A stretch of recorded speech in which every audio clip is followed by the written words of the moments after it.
Un contexte social toujours tendu, avec tout ce qui nous attend dans les mois à venir et les années même peut-être, je pense qu'il est nécessaire de se mobiliser quel que soit le moment et quel que soit le nombre de gens, mais pour dire toujours qu'on est contre cette réforme de retraite, aussi bien pour le privé que pour le public, bien entendu, que pour nous 64 ans c'est toujours non. On veut une retraite à 60 ans à taux plein avec 37 annuités, comme l'on avait avant, c'est possible de le financer. Ce n'est pas une question de démographie, c'est juste une question de répartition des richesses produites par les salariés, je vous le rappelle. Je pense que les gens en 36, on leur faisait la même interview, on leur dit que c'était impossible.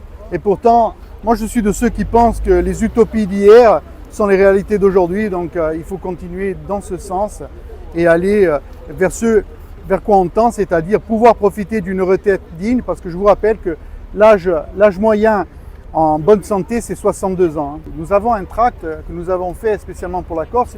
Si vous prenez par exemple rien que le service public postal, c'est pratiquement un bureau de poste sur deux qui a fermé en milieu rural, parce qu'on parle beaucoup de ruralité. Le service public, c'est le patrimoine de ceux qui n'ont rien. C'est-à-dire c'est l'égalité de traitement quel que soit le territoire. Et si on choisit les territoires et si on donne à cet esprit de service public la libéralisation comme elle se fait, ça veut dire que les services publics vont s'installer dans les centres où il y a du monde et on va laisser le reste. Alors que nous pensons que le service public n'est pas une marchandise, il doit être au plus près des populations, quel que soit l'endroit où ils vivent.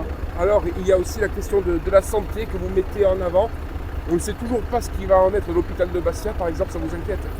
Ça m'inquiète. Moi, ce qui m'inquiète le plus, c'est que aujourd'hui, quand vous allez dans un service d'urgence, vous attendez 12 heures. Aujourd'hui, quand vous voulez une opération particulière, il faut partir. Aujourd'hui, par manque, pour une simple radio ou un IRM, il vous faut des mois, donc il faut arrêter, quoi. Aujourd'hui, nous avons véritablement besoin d'un service public de santé. Et je vous rappelle, la santé, il y a énormément de gens aujourd'hui qui n'ont plus de mutuelle et qui ne se soignent pas, et ça devient intolérable.